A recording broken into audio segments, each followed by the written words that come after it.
زانی کو جو دنیا میں سب سے پہلا عذاب ملتا ہے نا، اس کو اس گناہ کا چسکا لگ جاتا ہے۔ وہ زنا کرتا ہے یہ سوچ کے کہ صرف ایک دفعہ کروں گا، لیکن یہ ہمیشہ سوچ سوچ کے کرتا رہتا ہے، اور اسی حال میں اس کی موت آ جاتی ہے، زانیوں میں مرتا ہے وہ۔ یہ بہت بڑی بھول ہے کہ میں ایک دفعہ گناہ کر لوں پھر توبہ کر لوں گا، اور یہ شیطان اس لیے کرواتا ہے، یار دیکھیں تو صحیح اس گناہ میں لذت کیسی ہے، ذائقہ کیسا ہے۔ ایسی اللہ کی طرف سے اس پر پھٹکار برستی ہے نا زانی پر، وہ تڑپتا ہے کہ مجھ سے چھوٹ جائے۔ کسی کو اللہ توفیق دے دیتے ہیں، لیکن عام طور پر کیا ہوتا ہے، گیا بس اس دلدل سے نکلنا۔ اللہ کہتے ہیں اب گند میں منہ مارا ہے، گند میں رہو، گند کھایا ہے نا، اب گند کھایا تو اب گند میں رہو، گندگی میں اس کو مزہ آتا ہے۔ پھر جن لوگوں سے زنا نہیں ہوا، اللہ کا واسطہ کبھی بھی اس گناہ کے قریب مت پھٹکو۔ اللہ نے کہا وَلَا تَقْرَبُوا الزِّنَا، زنا کے قریب مت جاؤ۔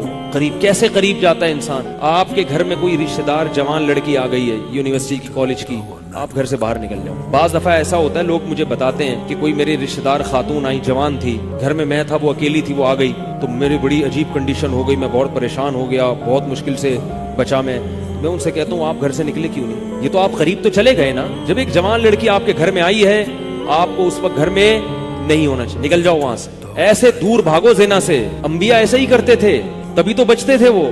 جتنے بزرگان دین گزرے ہیں وہ یہ نہیں کہ زنا نہیں کیا، وہ ہمیشہ زنا سے دور بھاگے۔ حدیث میں آتا ہے جہنم کی آگ دنیا کی آگ سے 70 گنا زیادہ گرم ہے۔ جب نبی صلی اللہ علیہ وسلم نے صحابہ کو یہ بات بتائی، ترمذی کی حدیث ہے کہ صحابہ کے سینے سے رونے کی ایسے آوازیں آنے لگی جیسے ہانڈی کھولتی ہے، ایسا روئے صحابہ، حالانکہ صحابہ گناہوں سے بچتے تھے، اتنا روئے ہیں۔ اور عرض کیا واللہ انہا لکافیۃ یا رسول اللہ، یا رسول اللہ یہ دنیا کی آگ بہت تھی عذاب دینے کے لیے، اللہ نے اس کو بھی 70 گنا زیادہ گرم کیا۔ تو جو بھی زنا سے بچتا ہے نا، یاد رکھو جیسے زنا کرنے کا عذاب بہت سخت ہے، ایسے ہی کسی کو زنا کا موقع ملے اور وہ بچ نکلے، اس کا ثواب بھی بہت زیادہ ہے۔ تاریخ میں جن ہستیوں کو بھی زنا کا موقع ملا اور انہیں موقع ملنے کے باوجود زنا نہیں کیا، ان کو اللہ نے دنیا میں بھی بہت نوازا ہے۔ جیسے زنا کرنا بہت بڑا جرم ہے، ایسے ہی زنا سے بچنا اگر موقع ملے کسی کو تو بہت بڑی نیکی ہے۔